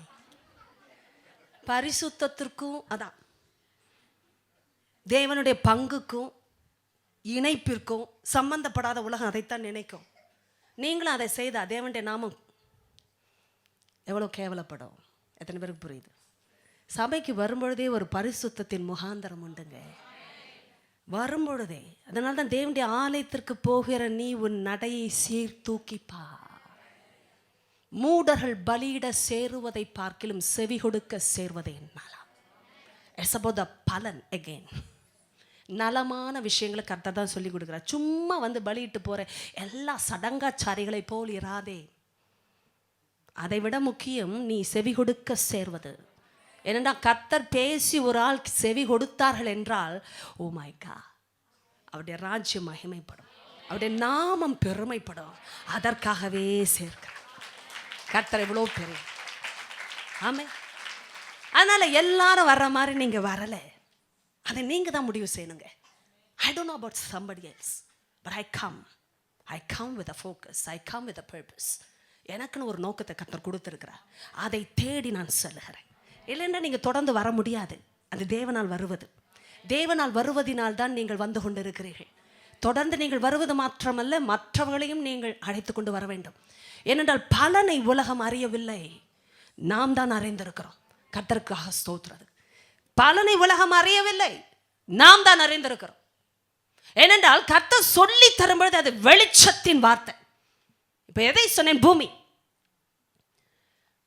நான் இந்த சரீரத்தில் இருக்கிற வாழ்க்கை என்று வரும்பொழுது தேவன் ஏதோ ஆவிக்குரிய வார்த்தையை பேசிவிட்டு இது சபையின் ஒரு முகாந்திரம், வேற வழி இல்லை. This is about the way church has to function. There's nothing like that. Believe me. சபை முகாந்திரத்தோடு செயல்படுவது என்றால் சபைக்குள்ள மட்டும்தான் என்ற வார்த்தையே கிடையாது. எத்தனை புரிந்து கொண்டு வருகிறீர்கள்? ஏன்னா இது பில்டிங் இல்லை, ஏதோ உள்ள வந்துட்டு கேட்டுட்டு போற இடம் இல்லை. கேட்டவர்கள் நீங்கள் வெளியே போகிறீர்கள். There's a lot of difference. ஏதோ ஒரு சர்ச்சுக்குள்ள போனோம் கேட்டோம் போனோம் இல்லை, கேட்டவர்கள் நீங்கள் போகிறீர்கள். எத்தனை பேர் இந்த வித்தியாசத்தையும் வெளிப்பாட்டையும் இயேசு நாமத்தில் பெற்றுக்கொள்ள. உள்ள வந்து போற நீங்க உங்க வீட்டுக்குள்ள போகும் பொழுது சமுதாயத்தின் கலப்படங்களை, கலாச்சாரங்கள், வசனத்தோடு ஒத்து போகாத எதிர்மறையான எல்லா காரியங்களையும் உடைக்கிறவர்களாய் போகிறீர்கள். நிச்சயமா கான்ஃப்ளிக்ட் வரும். Believe me. ஆவிக்குரிய அப்பா அம்மான்னு சொல்றவங்க கூட ஒத்துக்கொள்ள மாட்டார்கள். ஏனென்றால் சாதாரண கிறிஸ்தவ வாழ்க்கை ஒத்து போகாது. வசனத்தின் நிமித்த முடிவெடுக்கிற பிள்ளையை எதிர்ப்பாங்க. ஆமென் இல்லை? shouldn't happen. கரெக்ட் தானம்மா? நான் சரியா சொல்லி கொடுத்துட்டேன். It shouldn't happen, but it happens. ஆவிக்குரிய நிலைமையில திருமணம் பண்ணணும்னா எதிர்ப்பாங்க. சரியா சில வார்த்தைகள்லாம் பச்சையா சொன்னாதான் புரியுது இல்லை? டௌரி, ஜாதி, ஐயோ, அப்படி கல்யாணம் பண்ணவங்க மேல சாபம் வந்து பழிக்க கடவுது. ஆமென், ஆமென், ஆமென். நல்ல பிள்ளைங்க. ஆமென், ஆமென். யார் சொன்ன டௌரி கட்டிலாம் கல்யாணம் பண்ணணும்? கிறிஸ்தவ மாமியார்கள், கிறிஸ்தவ தாய்கள். எது கிறிஸ்தவம்? சத்தியத்தின்படி வருவதே கிறிஸ்துவை பெற்றிருக்கிற தவம். பெரிய தவம் அது. கிறிஸ்துவை உடைய வாழ்க்கை, வசனத்தின்படி இருக்கிற வாழ்க்கை என்றால் பிரச்சனை வரும். ஏசானாதான் சொல்லுவேன், நான் சமாதானத்தை உண்டாக்க வல்ல. இயேசு சொன்னா சமாதான பிரபு, பிரின்ஸ் ஆஃப் பீஸ். கடைசியில் பீஸ் ஆகிட்டாரு. அதான் சத்தியம் பண்ற வேலை. நான் சமாதானம் கொடுக்க தான் வர்றேன். ஒத்து போனாதானே சமாதானம். ஆமா ஆமான்னு சொல்லுங்க. வீட்டுல 4 பேர் இருந்தா 4 பேரும் சத்தியத்துக்கு ஆமைன்னு சொன்னா எங்க பிரச்சனை வர போகிறது? 2 ஒண்ணா இருந்து 2 வேற மாதிரி இருந்தா. ஆண்டவர் சொன்ன சமாதானத்தின் தேவன் தான், ஆனால் சமாதானத்தை உண்டாக்க அல்ல, பிரிவினையை உண்டாக்கவே வந்தேன். அப்ப அவர் கொடுத்த பிரிவினை எப்படி வந்தது பாருங்க. மாமியாருக்கு மருமகளுக்கு இடையில நம்ம வீணா வேற சண்டையை போட்டுட்டு இருக்கிறோம். அவர் சொல்லுகிற சத்தியத்தை நிமித்தம் சண்டை வரும். ஏன்னா ஃபியூச்சர் ஜெனரேஷன் மாறணும்னு நினைக்கும் போது ஓல்ட் ஜெனரேஷனுக்கு வித்தியாசமா தெரியும். இது இந்த ஜெனரேஷனை நான் பேசும்போது சரியை புரிந்து கொள்ளுங்கள். சில பேர் கர்த்தர்கள் போதிக்கப்பட்ட தாத்தா பாட்டிக வேற. Old wine skin and new wine skin. பழைய துருத்தி, புதிய துருத்தி. கர்த்தர் சொன்னா, பழைய துருத்தியில புது ரசத்தை ஊத்தாதையா. துருத்தியும் கிழிந்து போகும், ரசமும் சிந்தி போகும். புதிய ரசத்தை புதிய துருத்தியில போடுனாரு. It's a different generation. ரெண்டையும் கலக்காதே, ரெண்டுமே கெட்டு போயிடும். அதனால தான் கான்ஃப்ளிக்ட். சத்தியத்தில் ஆவியில நடக்கிற சில பேருக்கு அவங்களும் சொல்லுவாங்க, நானும் தான் ஐயா சத்தியத்தை அதே பைபிள தான் ஐயா நம்புறேன், நீ ஆவியானவர் வேற மாதிரி சொல்றேன். ஆவியானவர் நடத்தும் பொழுது ஆவியில நடத்தப்பட்டால் தான் ஒரு மனம் வரும். ஆவியில நடத்தப்படுவது, நாம் ரோமர் 8 கடந்த வாரம் சிந்தித்தோம். ஆவியில நடத்தப்படுகிற பிள்ளைகள் தேவனுடைய புத்திரர்களாக இருக்கிறார். ஸோ இயேசு சொல்றது எதனால வந்தது என்றால், சில விஷயம் மாறல. Don't try to change them. அவங்க மாற மாட்டாங்க. ஏன்னா அவங்களுக்கு புது விஷயங்களை ஏற்றுக்கொள்ளுகிற நிலைமை இல்லை. கண்டெய்னர்ஸ் அப்படி ரெடியா இல்லை. அதனால நான் கொடுக்கிற அந்த ஆவியின் காரியங்களை ஆவிக்குரிய நிலைமையில தான் புகுத்த முடியும். தேவனால் வருவது என்ன கவனிக்க, ஆண்டவர் நடத்தும் பொழுது அதனால தான் வெளிச்சத்தின் வார்த்தைகள் ஒரு மனுஷனை விடுதலை செய்தா அதுதான் பலன். People should live up to see what you would become in the future. கர்த்தர் அப்படி ஜனங்களுக்குள்ள உங்களை வாழ வச்சு காட்டணும் இல்லை? ஆமென் என்று சொல்லிவிட்டு, ஐயோ நான் நார்மலா இருந்தா எல்லாருக்கும் தெரியல நான் நார்மல் தான் அப்படின்னு, என்ன அப்நார்மலா இருந்தாலும் தெரிய வரும். ஆவிக்குரிய வாழ்க்கையில் சில அப்நார்மாலிட்டிஸ் இருக்கு. சர்ச்சுக்கு வந்தும் கூட இருக்க முடியாதுங்க. ஏதாவது ஒரு கட்டத்தில் வாய் திறந்து ஆழணும், ஐயா எனக்கு உதவி செய்யுங்கன்னு கதறணும், ஐயா அப்படின்னு சொல்லிடணும். ஏன்னா அப்பதான் ஆண்டவர் இறங்குகிறார். ஐயோ ஜபத்துலலாம் ஆழங்கள் உண்டே. பரிசேயனின் ஜபம் உங்களுக்கு தெரியுமல்லவா? அப்படியே லிஸ்ட் கொடுத்தாரு. ஆண்டவருக்கே தாங்க முடியல, ஐயோ அப்பா இவன் எப்படா நிறுத்துவான்னு இருந்தது. அதனாலே ஆலயத்தை விட்டு ஓடிட்டார் வெளியில். அது நிறைய பேருக்கு தெரியாது. ஆவியானவர் எடுத்து கொடுத்தா தான் தெரியும். ஏன்னா வெளியில் போனார், அந்த ஜபமே அவரை இழுத்து விட்டது. அப்படி ஆண்டவரே பாவியாகிய என்மேல் அடியின் மேல் கிருபையார் கிருபையார். ஏன்னா அவன் தலையை கூட ஏறெடுக்க துணியில். ஏன்னா உண்மையை ஒத்துக்கொள்ளுகிற ஸ்தானம் அது ஆண்டவருக்கு ரொம்ப பிடிக்கும். இந்த இடத்துல கரத்தை இப்படிலாம் உயர்த்தியெல்லாம் நீ டான்ஸ் போட வேணாம். உள்ள சில பேருக்கு அது ஒரு மெத்தடாலஜி. சர்ச்சுக்கு வந்தால் மியூசிக் போட்டோன்னு இப்படி ஆடுவாங்க. இங்கே கல் இருக்கும், இதையும் தூக்கிட்டு ஆடுறது இன்னும் 5 கிலோ ஏற்றி வச்சு ஆடுற மாதிரி இருக்கும். ஆனாலும் ஆடுவாங்க. ஏன்னா ஆடணும் இல்லை, நம்ம ஆவிக்குரிய வாழ்க்கையில் இருக்கிறோம். ஆடணும், அதெல்லாம் ஆட்ட இல்லைங்க, அது வேஷம். எத்தனை பேருக்கு அது புரியுது? வேஷம் இருந்தால் ஒத்துக்கொள்ளணும். அந்த வரையில் ரொம்ப நாள் வேஷம் போட்டு ரொம்ப மோசமாயிடுச்சு நிலமைப்பா, என் வேஷத்தெல்லாம் கலைச்சிருங்கப்பா, ஏன்னா நான் விட்டு கொடுக்குறேன்ப்பா அப்படின்னு சொல்லும்போதே கர்த்தர் உரிக்க வேண்டியதெல்லாம் உரிச்சு ஸ்தோத்திரம்பா. அதில் வர்றது வித்தியாசம் என்ன தெரியுமா? உண்மையான சந்தோஷம். பழகணும் பழகணும் பழகணும், இதுதான் பழக்கம். இப்போ இந்த விஷயம்லாம் சில பேருக்கு பழகலை. சபைக்கு வந்தாலும் பழக மாட்டாங்க, ஏன்னா அவங்களுக்கு தெரியாது. தெரிந்து கொண்டாலும் பயமா இருக்கும். ஆனால் சத்தியம் வந்தா ஒத்துக்கொண்டா அங்கே விடுதலை என்பதையும் கர்த்தரை காட்டுகிறார். பலன், நீதி இருக்கிற இடத்துல பலன், அங்கே இருக்கிற ஒரு மிகப்பெரிய அடையாளம் சமாதானம். ஆமே, நீதி என் பலனோடு இருக்கிறது என்றா எத்தனை பேருக்கு இந்த சமாதானம் என்ற வார்த்தை பிடிக்கிறது? ஆமே, சமாதானம் இருக்குமா? Your future is not only filled with hope but also with peace. கர்த்தர் சொல்றாரு உனக்கு ஒரு நல்ல எதிர்காலம் சொல்லாம சொல்றாரு. அதுதான் பிற்காலத்தில் உனக்கு ஒரு நல்ல எதிர்காலத்தை நான் வைத்திருக்கிறேன்னு சொல்லுகிற வார்த்தையில எல்லாம் ஒரு ஆழங்கள் உண்டு. அது நன்மைக்கு, தீமைக்கு அல்ல. ஆமென். சமாதானத்துக்கு ஏதுவான நினைவுகள். ஆண்டவர் வைக்கிற நினைவெல்லாம் சமாதானங்க. ஆமென் என்று சொல்லி பெற்றுக்கொள்ளும். உங்களை குறித்து தேவன் சமாதானம் உள்ள நினைவுகளை வைத்திருக்கிறார். இந்த பிசாசு இருக்கிறானே, அவனுக்கு சமாதானம்னா என்னன்னே தெரியாது. சமாதானத்தை கொடுக்கவும் அவனால முடியாது. அதனாலதான் பொய்க்கு பிதாவா இருக்கிற அவன் இந்த உலகத்தை பொய்யினாலே, பொய்யின் வார்த்தைகளால நிரப்பி இருக்கிறான். தேவ பிள்ளையே கவனிங்கள். அதனால்தான் தேவனுடைய சரீரத்தில் அவயவமாய் இருக்கிற நாம் ஒருவரோடு ஒருவர் பொய் சொல்லக்கூடாது என்று வேதம் எச்சரிக்கிறது. ஏன் தெரியுமா? பொய் இருக்கிற இடத்துல பிசாசு வந்து விடுவான். I'm warning somebody here.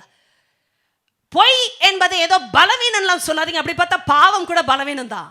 நாம் பெயர் வைத்தார். கர்த்தர் ஏதோ பலவீனத்திற்காக எல்லாம் மறைக்கவில்லை. உண்மைதானம்மா? ஏதோ வீக்னஸஸ் எல்லாம் எடுக்க கர்த்தர் மறைக்கவில்லை. It's a serious thing. பாவத்தை பலவீனம் நம்ம சொல்லக்கூடாது. கர்த்தர் பாவத்தை அவ்வளோ சீரியஸா நினைச்சனால தான் தன்னையே பலியாக விட்டு கொடுத்தார். It's a serious thing.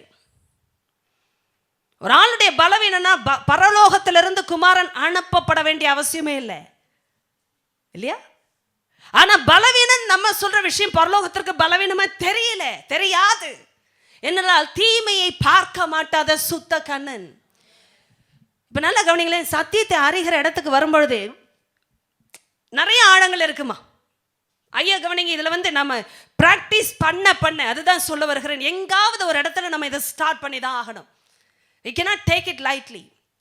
என்னால் முடியாது, நான் ரொம்ப நாள் வாழ்ந்துட்டேன், இதெல்லாம் என் ஹேபிட்டு, நான் பழகினது இல்லை, நான் யார்கிட்டலாம் அப்படிலாம் சொன்னதே இல்லை, என் அம்மா விஷயம், என் தங்கச்சி விஷயம், என் அண்ணன் விஷயம், அப்பா விஷயம்லாம் எல்லாம் இண்டிவிஜுவலான மேட்டர்ஸ், நாங்கள் அதெல்லாம் பேசிக்கிறது இல்லைன்ற கலாச்சாரம் இப்போ இருக்குது. Don't go by all these principles in this world. Husband and ஒய்ஃபே நினைக்கிறாங்க, ஒரு common theory, this is my mobile, this is my Facebook account, he doesn't have any access to it. Who said so? இதை மனைவி சார்பில் நான் பேசியிருக்கேன், கணவர்களும் அப்படிதான். என்னுடைய மொபைல் என்னதுன்னு சொல்கிற அதிகாரமே முதல்ல புருஷனுக்கு கிடையாது, பொண்டாட்டிக்கும் கிடையாது. அப்படின்னா ஒருவர் ஒரே மாம்சத்தை உடையவர்களாய் இணைப்பில் கர்த்தர் அழைத்திருக்க மாட்டார். we share everything together. ஏன்னைக்கு குடும்பத்திலையும் தலைமுறைகளுக்குள்ளும் பிரச்சனை வந்திருக்கு நம்ம அறியணும். சத்தியத்தை மாற்றாதீங்க சூழ்நிலைக்கு ஏற்றா போல். there's nothing called secret life when it comes to leading a family life.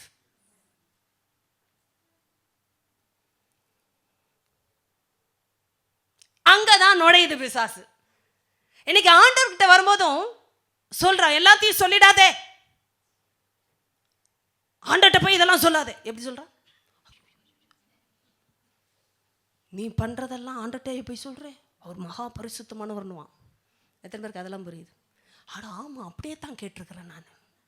அது கேட்காது, வெளியிலிருந்து உள்ளிருந்தே வரும். ஆண்ட சத்தியத்தில் இருந்து நீங்கள் நிதானிக்க முடியும், பகுத்தறிய முடியும். அதனால் சொல்லுகிறேன், ஏவாள்கிட்ட எதை சொன்னா ஏமாறுவான்னு தெரிஞ்சது அவனுக்கு. அதை தேவனும் அறிவார் என்றது. அப்படின்னா என்ன டயலாக் இதெல்லாம்? நீ கண்ணு திறந்து தேவர்களை போல் மாறுவேன் என்பதை தேவனும் அறிவார். அப்படின்னா என்ன அர்த்தம்? கர்த்தருடைய அன்பையே கேள்வி கேட்கும்படி திருப்பிட்டா எந்த தேவனுடைய பிள்ளையும் கர்த்தருக்கு கீழ்ப்படியாம போக முடியும். அதனால தான் செய்யறான். இன்னைக்கும் ஆண்டவருக்கு உன்னை ஆஸ்வதிக்கணும்னு மனப்பூர்வமா சித்தம் இல்லை அப்படின்ற தாட்லாம் இருக்கும். அதுக்கு சொல்லுவான், உன்னை எப்படி ஆசீர்வதிப்பா, நீ எல்லாம் அதுக்கு தகுதி உள்ள ஆளா? அவங்கள பாரு, அவங்கள ஆசீர்வதிப்பா. ஏன்னா அவங்க கர்த்தரோட நெருங்கி இருக்காங்க, பரிசுத்தமா இருக்காங்க. நான் கேட்கிறேன், கர்த்தரோட நெருங்கி இருக்கிறவர்கள் என்றால் யார்? சொல்லுங்கம்மா, சொல்லுங்க சொல்லுங்க சொல்லுங்க. கர்த்தரோட நெருங்கி இருக்கிறவர்கள் என்றால் யார்? பாவி, வேற ஆயக்காரர்கள். ஓ, நீங்கள் எல்லாம் வேதத்தின் அடிப்படையில் பேச ஆரம்பித்திருக்கிறீர்கள். ஏனென்றால் அங்கே தவறே வராது. வேற கர்த்தரோடு நெருங்கி இருப்பது என்றால் என்ன அர்த்தங்க? என்னங்கய்யா? ஓ மை காட், கர்த்தரை போல். அவர் ரொம்ப உயரத்துக்கு போய்விட்டார். அவரை இறக்காமல் இருப்பதும் நல்லது.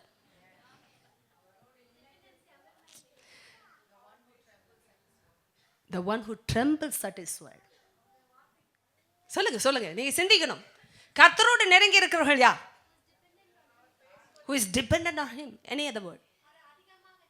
அதிகமாக நேசிக்கணும்.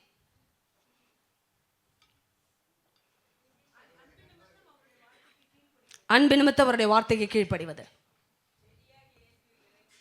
செடியாக இயேசுவில் அதே கொடியாக நான் இருக்க விரும்புகிறேன். கரெக்ட். யோவான் 15. மாற்றமே அடைய முடியாது.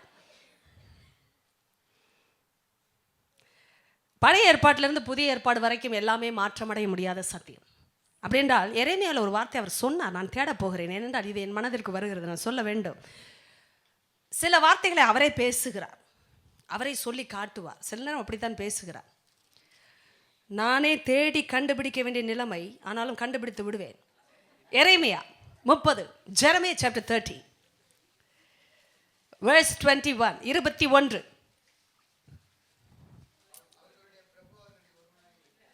அதுதாயா அதுதாயா.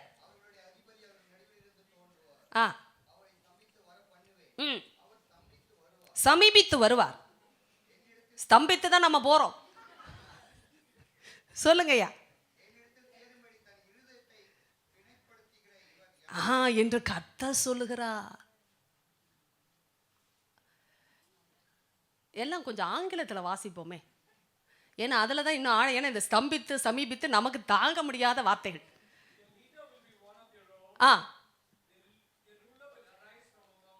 S, I will bring him near and he will come close to me. Wonderful. For who is he who devotes himself to be close to me, says the Lord, declares the Lord. Amen. கரங்களை வைத்து அவர் எப்படி சொல்றாரா, நான் சமீபித்து வர பண்ணுவேன். ஆமே, நல்லா கவனிங்க. கர்த்தர் அழைக்காம யாருமே கிட்டே போகல. அதனால தான் இயேசு சொன்னார், நான் அழைத்த, அதாவது பிதாவினால் எனக்கு கொடுக்கப்பட்ட ஒருவரையும் நான் இழந்து போகாதபடி.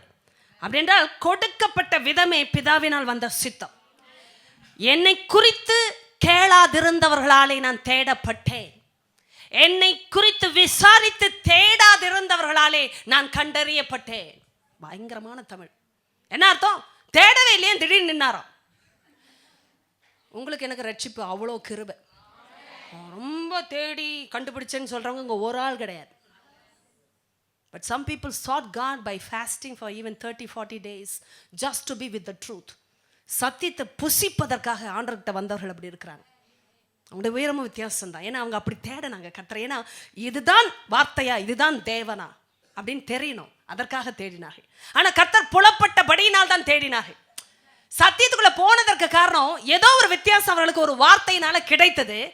அவ்வளோ வார்த்தை, பேசக்கூடிய வார்த்தை என்றால் இன்னும் என்ன இருக்குன்னு தோண்ட ஆரம்பித்தார்கள். எவ்வளவு நல்ல கிருபை இல்லை? இப்ப கவனிங்களேன், விசாரித்து கேட்கல, அப்படிப்பட்டவர்களால் தேடப்பட்ட தேவன். விசாரித்து தேடல, கண்டறியப்பட்ட தேவன். அப்படிப்பட்ட தேவன் நமக்கு வெளிப்பட்ட போது கிருபை இன்னைக்கு யாருமே சொல்ல முடியாது. இப்ப கர்த்தர் சொல்றார், who is he who devotes himself to be close to me, says the Lord. யார் ஏன் என்கிட்ட வர ரெடியா இருக்க அப்படின்னு அர்த்தம். ஐயோ, உங்களுக்கு அது புரிந்தாலும் எல்லாமே மாறிவிடுமா? இன்னைக்கு ஒரு விஷயம் நான் சொல்லட்டும். என்ன பிரச்சனை வேணாலும் வாழ்க்கையில் வரட்டும் போகட்டும், ஒன்றே ஒன்று, கர்த்தாவே நான் உங்ககிட்ட பேசுகிறது தடைபடக்கூடாது. ஆமேன்னு சொல்லி பெற்றோம். என்ன வேணாலும் தலையிட போகட்டும் ஆண்டவர் இந்த உலகத்தில். ஒரு விஷயம், நான் உங்ககிட்ட வரும்போது நான் உம்மிடத்தில் பேசுவதும் நீர் என்னிடத்தில் பேசுவதும் தடைபடக்கூடாது. அதுதான் வெற்றி, உண்மையான வெற்றி. ஏன்னா பிசாசு ஜெயிக்கிற இடமே நம்ம மௌனமா இருக்கும் பொழுதுதான். கர்த்தர் சொல்லுகிறார், நான் சேர்க்கிறேன் என்னோடு. அதை என்ன அழகா சொல்லுகிற பாருங்கள், அவரை சமீபித்து வர பண்ணுவேன், அவர் சமீபித்து வருவார். I will bring him closer to me and he will come close. அடுத்தது என்ன சொல்லுகிறார், என்னிடத்தில் சேரும்படி தன் இருதயத்தை பிணைப்படுத்துகிற இவர் யார் என்று கர்த்தர் சொல்லுகிறார். ஆமென். அப்படின்னா யார் வேணாலும் ஆண்டவரோட இணைந்து கொள்ள முடியும். ஒரே ஒரு விஷயம், இருதயம் தான். ஆமென். அப்ப அந்த ஹார்ட்டை திருப்பணும். I told you about being in the light as he is in the light. Then we have fellowship with each other or with one another. நன்றாய் கவனிங்க. அவர் ஒளியில் இருக்கிறது போல நாம ஒளியில் நடந்தால்னா என்ன அர்த்தம் தெரியுங்களா? ஒளியில வர்றதுக்கு முதல்ல மனம் திரும்பணும். உண்மையா இல்லையா? இப்போ ஏகப்பட்ட இணைப்பை வாழ்க்கையில வைத்துக்கொண்டு எல்லாமே தேவனால் வந்ததுன்னு சொல்லக்கூடாது. Are you able to follow this? உங்களுக்கு புரியணும். இயேசு நாமத்தில் பக்கத்தில் ஆளை பற்றி உனக்கு புரியணும்னு சொல்லு. வயதானவங்கள உங்களுக்கு புரிய வேண்டும் என்று சொல்ல. நம்முடைய இந்திய கலாச்சாரம் மிகவும் மேன்மையானது. பெரியவர்களுக்கு ரெஸ்பெக்ட் சொல்லி கொடுத்த கலாச்சாரம் இந்திய கலாச்சாரம். கிறிஸ்தவ பிள்ளைகளுக்கு ரெஸ்பெக்ட் செய்ய கொடுக்க தெரியல. Who taught you all this? I don't know. You go to college, school, you work anywhere, believe me, always give respect to your elders. That means to your boss, to your authorities. வயதானவங்களுக்கு எழுந்திருந்து மரியாதை கொடுக்க வைங்க உங்க பிள்ளைகளை. ரொம்ப ஸ்டைலாக வளர்க்காதீங்க, சாபம் வந்து தங்கும். இயேசு நாமத்தில் நான் சொல்ல முடியும். Don't teach your children all this stuff from the world. உலகம் அது, நீங்கள் தேவராஜ்யத்தின் பிள்ளைங்க. லேவியராகமத்தில் இருக்கு, பெரியோர்கள் சந்நிதியில் எழுந்து நில்லுன்னு. இதெல்லாம் நம்ம இந்திய கலாச்சாரம் சொல்லி கொடுத்த விஷயம். அதையே எதிர்த்துக்கிட்டு ஓடிக்கொண்டு இருக்கிறோம். யார் கல்ச்சர் இது? Don't become too westernized. அதுதான் ப்ராப்ளம். என்னைக்கு பாஷை மாறிச்சோ அன்னைக்கு கலாச்சாரம் மாறிடுச்சு, உடையும் மாறிடுச்சு, எண்ணங்கள் மாறிடுச்சு மனுஷனுக்கு. உலக பேச்சு இது. Try and understand. என்றைக்கு பாஷை மாறுகிறதோ கலாச்சாரம் மாறுதுங்க. ரொம்ப இங்கிலீஷ் படிக்க வச்சிட்டோம், பிள்ளைங்க ரொம்பவே மாறிட்டு இருக்காங்க. அது உலகம். பட் நீங்கள் உங்கள் பிள்ளைகளை அப்படி அனுமதிக்க கூடாது. Teach your children about showing respect to your people. யாராக இருந்தாலும் உட்காந்துட்டு இருக்கிறது, ஆராதனை முதற்கொண்டுங்க எல்லாமே அப்படி தாங்க கர்த்தர் போதிக்கிறேன். நான் மனுஷனுக்கே மரியாதை கொடுக்கணும்னு சொல்கிறேன், பெரியவங்களா இருந்தா. அப்போ நம்ம அழைக்கிற தேவன் பெரியவர்னா அவர் சமூகத்தில் நிற்கணுமா இல்லையா? அப்படி போடுங்க. பிரைஸ்கா. ஏங்க நிற்கணும்னு நீங்கள் கேட்டால் நான் அர்த்தம் அதை தாங்க சொல்ல முடியும். அவர் பெரியவர்னு நான் சொல்லி பாட்டு பாடும்போது எப்படி உட்காந்துக்கிட்டே பெரியவர்னு பாடுறது? அப்போ யார் அங்கே பெரிய? நான் தான் பெரியன்னு காட்டுறேன், அவர் இல்லை. கை கால் உடஞ்சி நிற்க முடியலன்னா உட்காருங்க, அது வேற விஷயம். கர்த்தர் நல்ல பலனை கொடுத்துருக்கும் போது ஆஃபீஸ்லாம் நின்று தானே வேலை பார்க்குறோம், ஓடுறோம்ல, எங்கே வேணாலும் நிற்கிறோம், பேசுகிறோம்ல. ஆண்டவர் சமூகத்திலலாம் நிற்க படிக்கணும். வாலிப பிள்ளைகளே, teach your children about all these principles. ஏன் டீவியேஷன் வந்ததுன்னு எனக்கே இப்போ தெரியல. Teach your children. சும்மா சொல்லாதீங்க, இதெல்லாம் is the culture in the world. Curse be that culture. கர்த்தர் சொல்லி கொடுக்கல பைபிளில், அதை எங்க நீங்கள் ஃபாலோ பண்ணுறீங்க? அப்புறம் உங்கள் கூட இருக்கிற கிட்ஸ் எப்படி வேணாலும் பிஹேவ் பண்ணட்டும், but learn to give respect to your authorities. Boss எல்லாம் கரெக்டாக ரெஸ்பெக்ட் பண்ணுங்க. அவங்க தேவனை அறியாதவங்களாக தான் இருப்பாங்க, அநீதி கூட இருக்கலாம். பட் கர்த்தருக்கு முன்பாக, ஏனென்றால் தேவனால் அவர்கள் நியமிக்கப்பட்டு இருக்கிறார். அதற்காக ரெஸ்பெக்ட் கொடுத்து பாருங்க, கர்த்தர் உங்களுக்குரிய ப்ரொமோஷன் கொடுத்துருவார். People learn to receive favor because of all these biblical principles. கர்த்தருடைய கோட்பாடுகளின்படி நடக்கிறதுனால தான் தயவே கட்டவிழ்க்கப்படுகிறது. பரலோகத்திலிருந்து தயவு வரும்போது பூமியில் இருக்கிற மனுஷன் தயவு காட்டுவா. ஹல்லேலூயா என்று சொல்லி இயேசு நாமத்தில் இப்போதே ப்ரமோஷனை பெற்றுக்கொள்கிறேன் சொல்லுங்க பாப். நான் பெற்றுக்கொள்கிறேன் இயேசு நாமத்தில். ஆமென் பிதாவே. உங்கள் அறிக்கையில் வல்லமை இருக்கு, ஏன்னா நீங்கள் ஒத்துக்கொண்டு ஏற்றுக்கொண்டு அறிக்கை செய்தீர்கள். There are secrets for success. பைபிளில் இருக்கலாம். எதற்காக சொன்னேன்? இப்போ எதற்காக சொன்னேன்? சமீபித்து வர பண்ணுவேன் இருதயம். இப்போ லைட்ல கத்தருக்கிறார், லைட்ல கத்தருக்கிறார் அப்படின்னு சொல்லிட்டு எனக்கு லைட்டுக்குரிய விஷயமே இல்லைன்னு சொல்லிட்டு உட்காந்துருந்தா யார் உருப்படுறது? அதாவது this is all the way I have been brought up. My background is like that. This is my weakness. உட்காந்துருக்க வேண்டியதான். கூடவே ஒருத்தருப்பா பாதாளம் கொண்டு போகிற வரைக்கும் பதமாக வச்சுருப்பான். எத்தனை பேருக்கு அந்த பதம் புரியுது? பதம் அப்படியே இருந்தால் கூலாக இருக்குப்பா லைஃப். இந்த தவளையை சாகடிக்கிறதுக்கு நீங்களும் நானும் தவளை இல்லை, ஆனால் பிசாசு அப்படிலாம் நடத்துகிறான் சில பேர். சத்தியத்துக்குள்ளே வந்தால் தானே வெளிச்சம். சில பேர் நினச்சிக்கிறாங்க நான் வெளிச்சத்தில் தான் இருக்கேன். ஆண்டவர் தெளிவாக பேசுகிறாருமா. எத்தனை பேருக்கு தெளிவாக பேசுகிறான்னு புரியுது? உன் சரீரத்தில் உன் கண்ணே விளக்காக இருக்கிறதுன்னு சொன்னார். உன் கண் வெளிச்சமாக இருந்தால் எத்தனை பேருக்கு வெளிச்சமாக இருந்தால் ஏன் வெளிச்சமாக இருந்தா அப்படின்னா கண்ணு வெளிச்சமா இருக்குன்னு நானா நினைச்சு கூடாது. சில சொல்லுவாங்க அதெல்லாம் வெளிச்சம் இல்லை. புரியுதா உங்களுக்கு? சில பேர் அப்படிலாம் நினைக்கிறாங்க, ஐயோ நான் வெளிச்சத்தில் தாங்க இருக்கிறேன், நான் சர்ச்சுக்கு போயிட்டு வரேன், நான் வெளிச்சத்தில் இல்லை. அது அங்கே தெரியணும், வெளியில் போகும்போது அதுதான் வெளிச்சம். உண்மையா நீங்கள் அல்லேலூயா சொல்லுங்கள். ஏன்னா இது ஒரு வெளிச்சம். இப்போ நீங்கள் உலகத்திற்கு வெளிச்சமா இருக்கிறேன். திரும்ப சொல்லுங்க, நீங்கள் உலகத்திற்கு. இப்படி சொல்லுவோமே, நான் உலகத்திற்கு வெளிச்சமா இருக்கிறேன். ஆண்டவர் சபைக்கு வெளிச்சமா இருக்கிறேன்னு சொன்னாரா? நிறைய பேர் இங்கே வரும்போது தான் ஹோலினஸ்னா என்னன்னே யோசிக்க ஆரம்பிப்பாங்க. 6 நாள் போயிட்டு வந்ததில் என்னாச்சுன்னே தெரியல. ஸோ அந்த வழக்கமாக சர்ச்சுக்கு போகும்போது எடுக்கிற அந்த கோட்டை எடுத்து போட்டுக்கணும். போட்டால் தான் பேசலாம். சிஸ்டர் பேசலாம். How are you? I'm praying for you. Praying. நீ உனக்கே ஜபம் பண்ணி 1 வாரம் ஆச்சு. இதெல்லாம் போட்டுக்கிட்டு வர்றது அப்படி ஆண்டவர் சொன்னாரா? உலகத்துக்கு வெளிச்சமா இருக்கிறீங்க.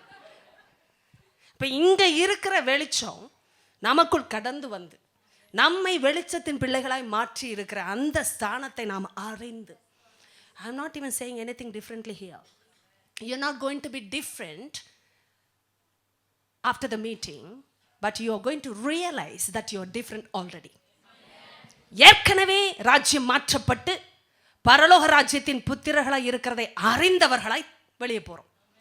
அதை மூடும்படியாய் மறைக்கும்படியாய் எந்த பிசாசு எந்த விதத்தில் ரூபத்தில் வடிவத்தில் நிழலில் கிரியை செய்திருந்தாலும் கர்த்தர் அதை எக்ஸ்போஸ் பண்றார் வசனத்தில். பிள்ளையை நீ அந்த மாதிரி ஒத்து போகிற பிள்ளை இல்லை. உலகத்தின் கலாச்சாரத்தில் மேன்மை பாராட்டுகிற பிள்ளை இல்லை. நீ மேன்மை பாராட்டினா என்னை குறித்தே மேன்மை பாராட்டுகிற பிள்ளை. என்ற கர்த்தரே இந்த உலகத்தில் நீதியும் நியாயத்தையும் கிருபையும் செய்கிற கர்த்தர். அந்த நீதியை பெற்றுக்கொண்ட ஒரு பிள்ளை மேன்மை பாராட்டும் போது ஆண்டவர் குறித்து தான் மேன்மை பாராட்டு. நீங்க இங்க வரும்போது வெளியே போகும்போது ஒரே ஆள் தாங்க. ஒரே ஒரு விஷயம், கர்த்தர் என்ன செய்கிறார், அந்த வெளிச்சத்துக்குள்ள உங்களை கொண்டு வருவார். ஏதாவது மறைத்திருந்தா செதல போல இருந்தா கர்த்தர் அதை விட பண்ணுவார். பவுலுக்கு அப்படிப்பட்ட ஒரு டிரான்ஸ்ஃபர்மேஷன் தேவைப்பட்டுச்சு. ஆனா அந்த வசனத்தை வாசிக்கும் போது எனக்கு என்ன வல்லமையா இருக்குன்னா, it's powerful. God is not shocked by our mistakes. He is not surprised by our transgressions. He knows how fickle-minded we are, how fragile we are. God knows about our everything. இன்னும் சரியா சொல்லணும், நம்முடைய மோசத்தை மிக பெரிய பாவத்தை அறிந்தே நம்மை தெரிந்து கொண்டதே. Learn and understand this. பவுலை குறித்து நான் வாசித்து கொண்டிருந்தேன். ஹே பால், அவன் கேட்டான், ஆண்டவர் வெளிச்சத்தை பார்த்தோன்னே கண்ணு பிளைண்ட் ஆயிடுச்சு. நல்லா கவனிங்க, நல்லா கவனிங்க, நல்லா கவனிங்க. சில நேரம் கண்ணு குருடாகணும்.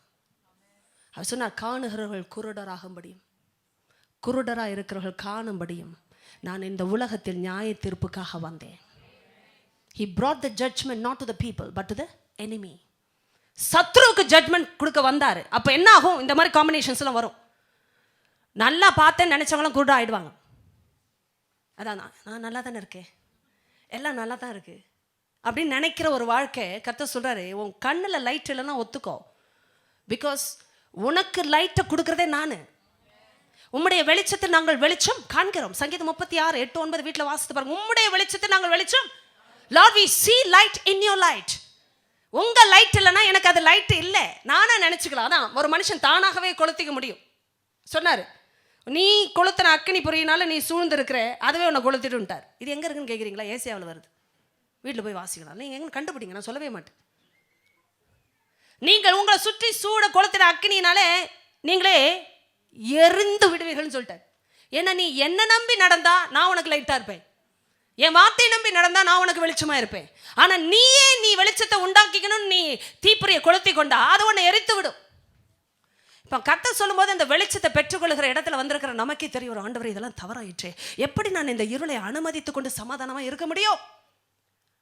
அப்போ நிறைய கவனிங்களே, ஐயோ இது மற்றவங்களை பற்றினதே அல்ல, இது எனக்கு என் குடும்பத்துக்கு உரிய விஷயம்.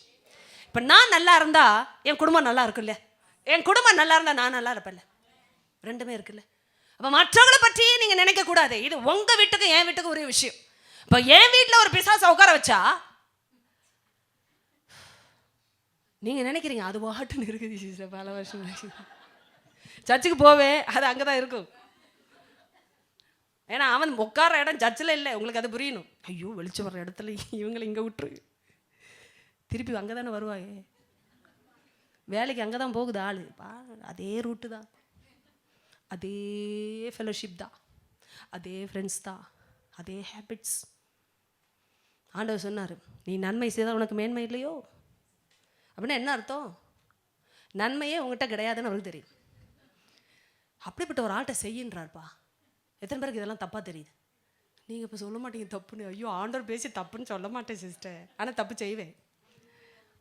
ஆனால் ஆண்டவர் பேசுகிறது தவறே. எனக்கு ஒரு ஆச்சரியம், நீ நன்மை செய்தால் உனக்கு. எத்தனை பேருக்கு இந்த இன்டர்வென்ஷன்லாம் பயங்கரம்னு தெரியுது?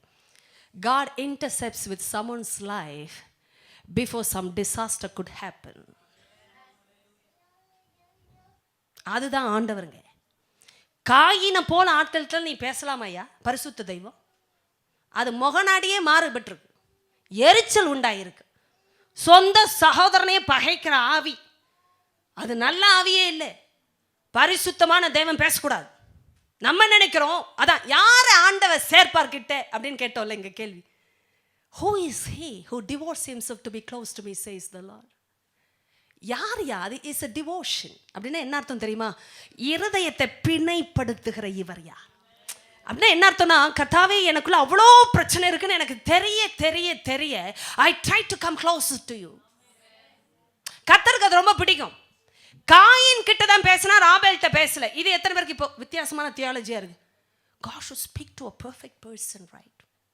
God should speak to the righteous one, right? Abel was righteous, correct இல்லையா?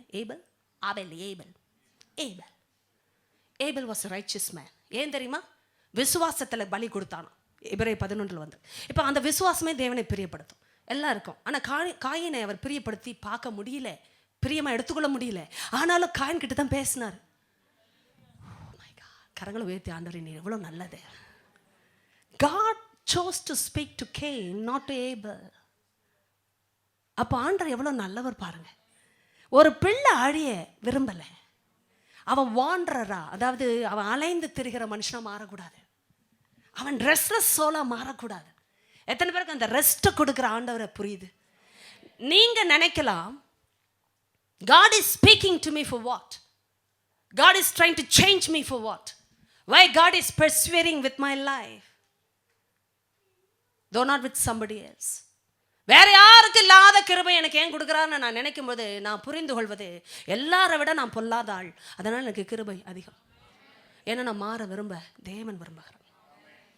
Don't try to compare yourself in a wrong way. ரொம்ப ஸ்பிரிச்சுவலைஸ் டாக்லாம் எனக்கு பிடிக்கிறது இல்லை. ஏன் தெரியுமா? நம்மை பற்றி நமக்கே தெரியும்.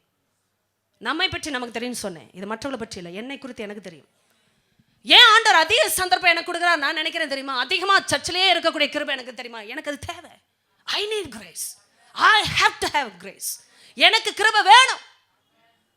அதனால கொடுத்துக்கிட்டே இருக்கிறார். சில பேரை ஏன் ரொம்ப நாள் வாழ வைக்கிறார் தெரியுமா? துன்மார்க்கத்தில் இருந்தாலும். நீங்க யோசிக்கிறீங்க, நான் ஆண்டவருக்குள்ள வந்து போதிக்கப்பட்டு கடிந்து கொள்ளப்பட்டு தினமும் ஒருத்தர் புலம்புனாரு, ஆசாபு. யார் அந்த ஆசாபுன்றீங்களா? உங்க மாமா பேர் இல்லை.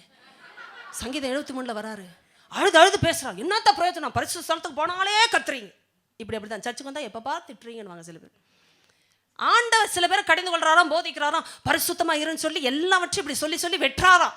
அவர் சொல்ற, துன்மார்க்கம் அப்படி இல்லையா, நல்லா இருக்கானே திடீர்னு கண்ணு திறந்தார் கர்த்தர். நீ நல்லா இருக்கானான்னு கரெக்டா பாருனார்.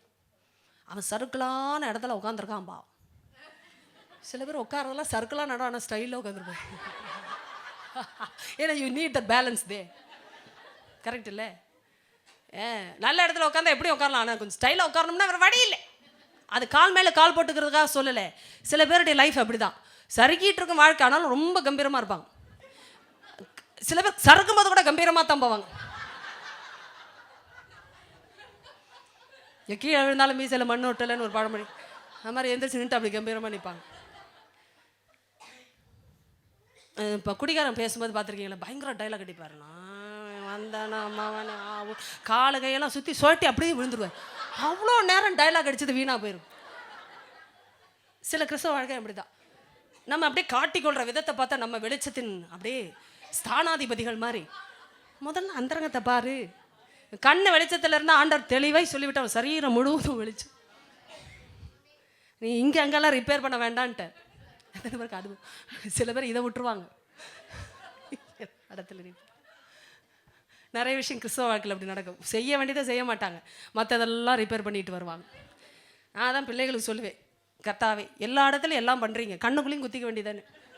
கர்த்தர் ரொம்ப அழகுள்ளவர், அழகாக பேசினார் பார். கண்ணு ஏற்கனவே அழகாக இருக்குப்பா, அதனால் அது கனமுள்ள ஒரு விஷயம், அவயவத்திலேயே கனமுள்ளது. ஏன்னா அதை பார்க்கும்போதே அழகாக இருக்கிறது கண்ணு தான். எத்தனையோ குத்திக்கிறவங்க அங்கே மட்டும் குத்திக்கல இன்னை வரைக்கும் பாரு. இது வரைக்கும் போயிடுச்சு, எல்லாம் போயிடுச்சு. ஆனால் கண்ணுக்குள்ள மட்டும் இன்னும் யாரும் குத்தலை. அது விவரம் இருக்குது மக்களுக்கு, ரொம்ப விவரம் இருக்குது. ஐயோ அது கண்ணாச்சு.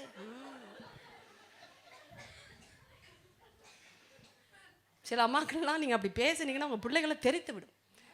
சொல்லி கொடுங்க, விவரத்தை சொல்லி கொடுங்க. விவரம்லாம் ஓடிட்டு வெளிச்சம்னு சொல்லக்கூடாது. எத்தனை பேருக்கு அதெல்லாம் புரியும்? கூட இந்த சீஷர்கள்லாம் படிக்கும்போது ஒரே ஜோக்காக இருக்குது. சில நேரம் நம்ம தான் அது, வேற யார்? ஒரு உருப்படியான காரியத்தை ஏசு பண்ண போனால் அதுக்கு ஒரு விவகாரமாக பேசுவாங்க. அதை இப்போ சொன்னா சப்ஜெக்ட் மாறிடும். இப்போ ஆண்டவர் ஒரே ஒரு வார்த்தை சொன்னார், அப்பா பகலில் நடந்தா அவன் பகலின் வெளிச்சத்தை காண்கிற அப்படின்னா இடற மாட்டான். என்னென்றால் பகலுக்கு 12 மணி நேரம் உண்டே டைம் முதற்கொண்டு சொன்னார் ஆண்டவர். நீ கரெக்டாக டைம் பார்த்து நடை. அது பகலான்னு முதல்ல பார். இங்கே இருக்கிறவங்களுக்கு நைட்டில் டியூட்டிக்கு போகிறவங்க பாவம், அவங்களுக்கு நைட்டு தான் பகல். எல்லாம் வண்டி வெளிச்சத்தை பார்த்தே அவங்களுக்கு சூரியனுடைய வெளிச்சத்தை விட பிரகாசமாக தெரியும். டே டைம் சூரியன் வரும்போது ஒதுங்கிடுவாங்க. ஏன்னா அது என்னன்னே தெரியாது. ஏன்னா உலகத்தோட தியரி அப்படி இருக்கு பாருப்பா. அதனால் அவர் சொல்கிறார், நீ கரெக்டாக முதல்ல டே எதுன்னு கண்டுபிடி. அந்த டேக்கு 12 hours இருக்குன்னு நான் உனக்கு சொல்லித்தரேன். அந்த டைம் முடிகிற வரைக்கும் நான் இடற மாட்டேன்னு சொல்லிட்டார். அப்படின்னா என்ன அர்த்தம்? எனக்கு தெரியும் எப்போ எதை செய்யணும், நீ சும்மாருன்னு அர்த்தம். முடிஞ்சால் கூட வா. உடனே ஒன்று சொல்லுது கூட்டத்தில், அவரோடு கூட நாமும் மறிக்கும்படி போவோம் பாருங்க. மறித்து விட்டாலும் பைபிள், இதெல்லாம் பைபிள் வாசித்து பாருங்க, சுவாரஸ்யமாக இருக்கும். சில பேர் போர் அடிக்குதுன்றீங்களா, இதெல்லாம் படித்து பாரு சிரிச்சுக்கிட்டே இருப்பீங்க. ஏன்னா கர்த்தர் ரொம்ப சுவாரஸ்யமான ஆள். நான் தான் படிக்கும்போது சில நேரம் அவருடைய ஹியூமரஸ் சென்ஸ் பயங்கர ரொம்ப ஹையாக இருக்கும். ரொம்ப அதான் சிரிக்காமல் சில பேர் ஜோக் அடிக்கிறேன்னு சொல்லுவாங்க. அதை விட மேலானவர் இங்கே இருக்கார். ஜோக்குனா சும்மா சிரிப்புக்கு இல்லை, இருதயத்தையே லகுவாக்கும், என்னை சிந்திக்க வைக்க, என்னையே மாற்றும். கர்த்தாவே, நான் எவ்வளோ முறை இப்படி உளறி இருக்கேன்.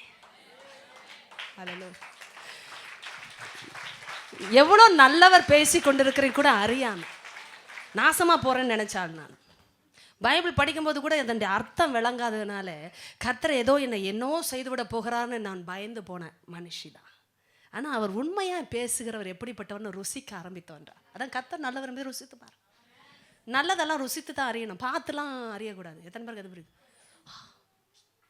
கர்த்தர் நல்லவர் என்பதை பார்த்து அறியுங்கள்லாம் சொன்னார். பார்க்காதே, ருசியா போயிட்டு வாங்க, அனுபவித்து வாங்கன்னு சொல்கிறார். அதனால தான் சபைக்கு வருகிறோம், அனுபவிக்கிறோம். சத்தியத்தை அனுபவிக்க ஆண்டவர் எவ்வளோ பொறுமையாக இருக்கிறீங்க. என் முட்டாள்தனத்தில், என்னுடைய பலவீனத்தில், என்னுடைய கோழைத்தனத்தில், என்னுடைய எல்லா குற்றத்திலையும் நீ எவ்வளோ பொறுமையாக என்னை நடத்திருக்கிறேன்.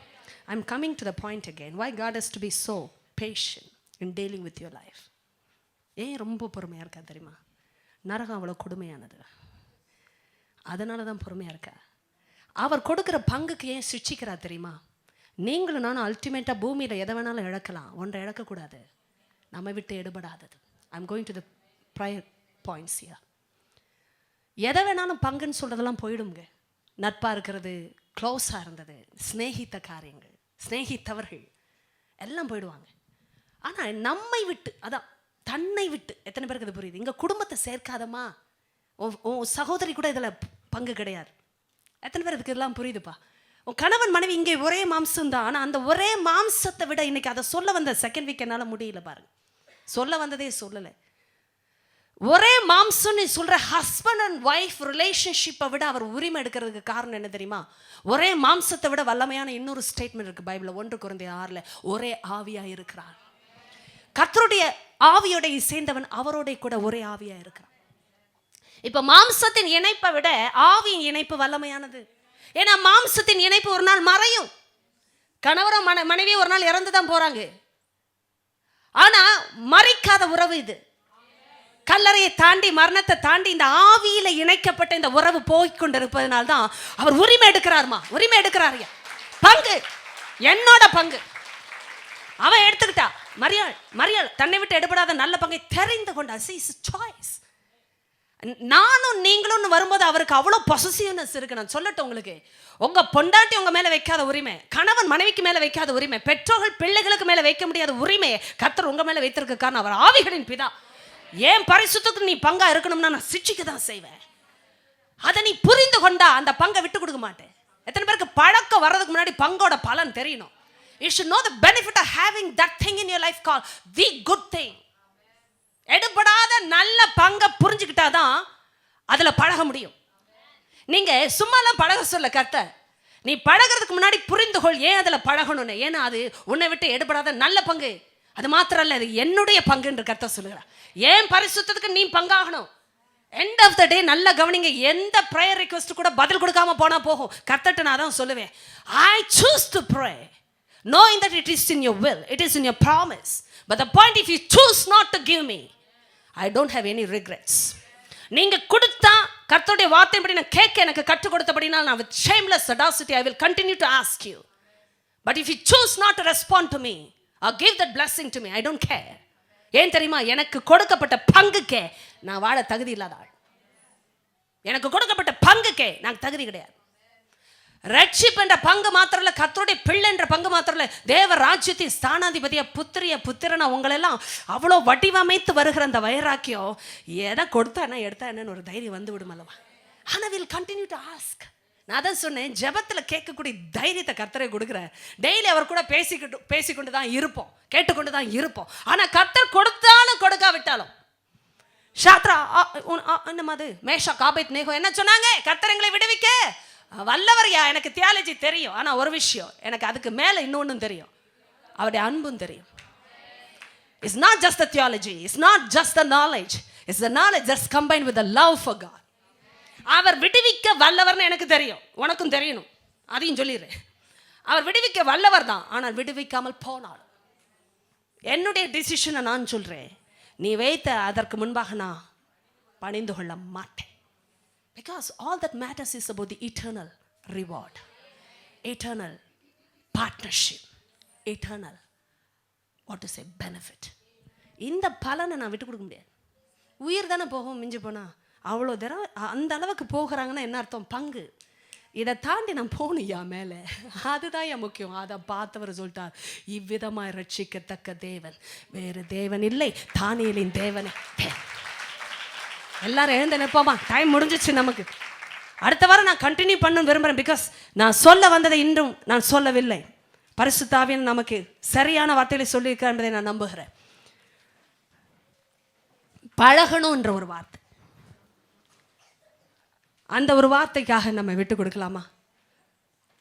எல்லாரும் வாய்களை திறந்து கரங்களை உயர்த்த முடியும். நான் தேவ சமூகத்தில் உயர்த்தி எனக்கு பின்பாக சொல்லுங்க பார்ப்போம். ஹல்லேலூயா, தேங்க்யூ லார்ட், ஆமென். ஓ ராமா கபால ஹாதியாந்தே. கொஞ்ச நேரம் விடுதலை ஆண்டவருக்கு நன்றி சொல்லுங்க பார்ப்போம். பரிசுத்த ஆவியானவரே, எங்களை விடுதலை செய்கிற நல்ல ஆவியானவரப்பா, நான் எங்கே குறையாக இருக்கிறேன்னு நான் அறிவதை பார்க்கிலும் ஆழமாய் அறிகிற தெய்வம், நான் எங்கே தடுமாறி கொண்டிருக்கிறேன், போராடி கொண்டிருக்கிறேன்னு என் வார்த்தையினால் சொல்ல முடிவதை பார்க்கிலும் அதிகமாய் புரிந்து கொள்ளுகிற தெய்வம் ஆண்டவரே, என் வாயில் என் நாவில் ஒரு வார்த்தை உருவாவதற்கு முன்பாகவே அது என்னதென்று நீர் அறிந்திருக்கிறீரப்பா. ஆண்டவரே, இந்த ராத்திரி வேளையில் நாங்கள் வந்து உங்கள் சமூகத்தில் எதையும் மறைக்க விரும்பலப்பா. உண்மையாகவே வெளிச்சம் என் கண்ணுக்கு வரணும்னா நீங்கள் கொடுக்கணும் சுவாமி வெளிச்சத்தை. நீ வெளிச்சத்தை கொடுக்கலன்னா என் கண்ணுக்கு வெளிச்சம் இல்லைப்பா. நானாக நினைத்து கொள்ளக்கூடாது, நான் வெளிச்சத்தில் தான் இருக்கிறேன்னு. அந்த பெரிய ஒரு பிரச்சனை எனக்கு வந்துவிட வேண்டாம். உனக்குள் இருக்கிற வெளிச்சமே அந்தகாரமாக இருந்தால் அது எவ்வளவு பெரிய அந்தகாரமாக இருக்கும் என்று நீ சொல்லி இருக்கிறீரே. அப்படின்னா நான் வெளிச்சம் நினைச்ச விஷயம் அந்தகாரமாக இருந்ததுன்னா அது எவ்வளவு பெரிய அந்தகாரம் ஆண்டவரே. இந்த ராத்திரி வேளையில் அப்படி ஒரு டிசெப்ஷன் இருக்கும்னா இயேசுவின் அதிகாரமுள்ள நாமத்திலே அந்த வஞ்சனையின் எல்லா முகத்திரையும் கிழிந்து போனதற்காய் ஸ்தோத்திரம். பரிசுத்த ஆவியானவர், முகத்திரைகளை கிழித்திருக்கிறீர் சுவாமி. எல்லா பிசாசு கொண்டு வந்த வஞ்சனைகளின் முகத்திரைகள் இயேசுவின் நாமத்திலே கிழிக்கப்பட்டதை கரங்களை உயர்த்தி என்னோடு சொல்லுங்க. பரிசுத்தமுள்ள பிதாவே, இயேசுவின் அதிகாரமுள்ள நாமத்தில் என் ஆவி, ஆத்துமா, சரீரம், சிந்தனை, அவயவங்களுக்கு விரோதமாய் போராடின எல்லா பிசாசின் துரைத்தனங்களின் அதிகாரங்களை, வஞ்சனைகளை இயேசுவின் நாமத்திலே சத்தியத்தினாலே உம்முடைய வெளிச்சத்தினாலே முறியடிக்கிறேன் பிதா. என்னுடைய ஆவியை சுத்திகரித்ததற்காய் ஸ்தோத்திரம். என் சிந்தனையை மறுரூபமாக்கினீர் ஸ்தோத்திரம். இந்த ராத்திரியிலிருந்து என் ஜெப வாழ்க்கை மாறட்டும் அப்பா.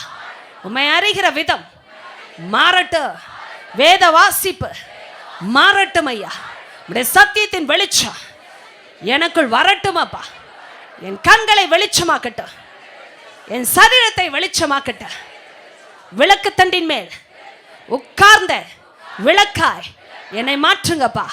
இயேசுவின் நாமத்திலே என் விடுதலையை நான் பெற்றுக்கொள்கிறேன் பிதாவே, ஆமென்.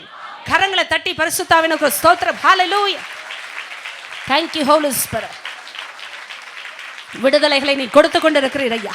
நாங்கள் அறிக்கை செய்ததின் அடிப்படையில் எங்களுடைய ஆவி, ஆத்ம, சரீர அவயவங்களுக்குள்ள ஒரு வெளிச்சம் வெளிச்சம் வெளிச்சம் இந்த ராத்திரி ஒரு வெளிச்சம் ஊடுருவி வார்த்தையின் அடிப்படையில் விடுதலைகளை கொடுத்து கொண்டிருக்கிறதப்பா.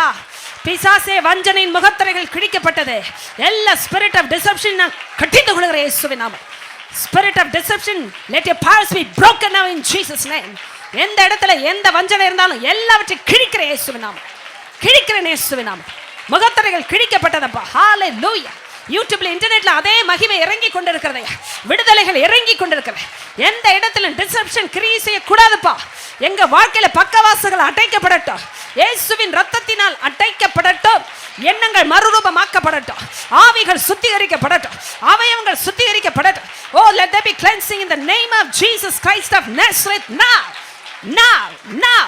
இயேசுவின் நாமத்தில் இப்பொழுதே இப்பொழுதே இப்பொழுதே இப்பொழுதே குடிகொண்டிருந்த பிசாசுகள் வெளியேறு, வெளியேறு, வெளியேறு, வெளியேறு, அவுட். இயேசுவின் நாமத்தில் உன்னை நான் கடிந்து கொள்கிறேன். Leave God's children in Jesus name. இயேசுவின் நாமத்தில் வெளியேறு பிசாசு, வெளியேறு. இனி அந்த குடும்பத்தில், இனி அந்த வாசப்படியில் உட்கார உனக்கு அனுமதி இல்லை. இயேசுவின் நாமத்தில் இல்லை. தேவ பிள்ளைகள் மனம் திரும்பி வெளிச்சத்துக்கு வரும் பொழுது பிசாசை நீ அவங்க வாசப்படியில் உட்கார கூடாது, படுத்து கொண்டு இருக்க கூடாது, அவங்க வேலையில இருக்க கூடாது, அவங்க வீட்டுக்குள்ள இருக்க கூடாது, பெட்ரூம்ஸ்ல இருக்க கூடாது. இயேசுவின் நாமத்தில் உன்னை நான் வெளியேற்றி கொண்டேன். இயேசுவின் நாமத்தில் ஹalleluya. மகிமை மகிமை இறங்கட்டையா. ஹalleluya. மனம் திரும்புகிற ஒவ்வொரு பிள்ளையும் வெளிச்சத்துக்குள்ள வந்து கொண்டிருக்கிறாங்க, வெளிச்சத்துக்குள்ள வந்து கொண்டிருக்கிறாங்கப்பா. வெளிச்சத்துல வர்றவங்க மேல உங்க ரத்தம் ரத்தம் ரத்தம் இயேசுவின் ரத்தம் இறங்கி கொண்டிருக்கிறதுக்காய் ஸ்தோத்திரிக்கிறேன் பிதாவே. இந்த ரத்தம் கழுவி கொண்டிருக்கிறதே. ஹalleluya. ஓ ரமகபாபாபாபா. ஓ God, thank you holy spirit. இயேசு கிறிஸ்துவின் ரத்தம் சகல பாவங்களை நீக்கி சுத்திகரித்துக் கொண்டிருக்கிறதையா. மனம் திரும்பி வருகிற பிள்ளைகள் வெளிச்சத்துக்கு நேராய் வந்து கொண்டிருக்கிறார்கள். ஹalleluya. ஓ மகிமை உமக்கு உண்டாகட்டும் பெரியவரே, மகிமை உமக்கே உண்டாகட்டும். ஹalleluya. mighty king of glory, உமக்கே எல்லா பெருமை உண்டாகும்படி எங்களை எடுத்துக்கோங்கப்பா, எங்களை பயன்படுத்துங்க, எங்களை சுத்திகரிங்க, தொடர்ந்து சுச்சிங்கப்பா, தொடர்ந்து சுச்சிங்கப்பா. நாங்க கெட்டு போக கூடாது, நாங்க உலகத்தோட பங்கு வைக்க கூடாது, நாங்க மாம்சத்தோட பங்கு வைக்க கூடாது, நாங்க பாவத்தோட பங்கு வைக்க கூடாது, நாங்க எந்த விதமான நோயோட பலவீனத்தோட பங்கு வைக்க கூடாது. இயேசுவின் நாமத்தில் மாந்திரிகத்தை சபிக்கிறேன், பில்லி சூடிங்களை சபிக்கிறேன். இயேசுவின் நாமம் ஜனத்தை விட்டு போய் போது. ஆண்டவரே, பங்கு பங்கு தேவனால் வந்த பங்கு, அவரை விட்டு எடுபடாம எனக்கென்று தேவன் எனக்கு கொடுத்த பங்கு, என்னை விட்டு எடுபடாமல் அவர் கொடுத்த பங்கு, ஓ அது அவருடைய பங்கு. அதற்கு நான் சொந்தக்காரியை மாறி இருக்கிறேன், சொந்தக்காரனாய் மாற்றப்பட்டு இருக்கிறேன்.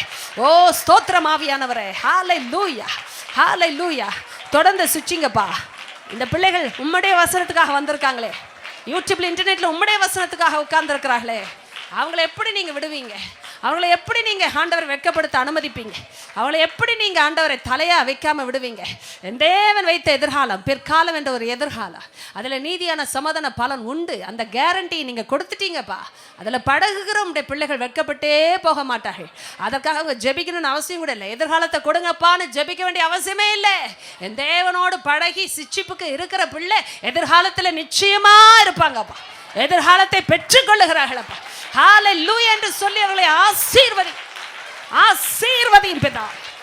நீர் ஆசீர்வதிக்கும் போது அவர்களை யாரும் சபிக்க முடியாது.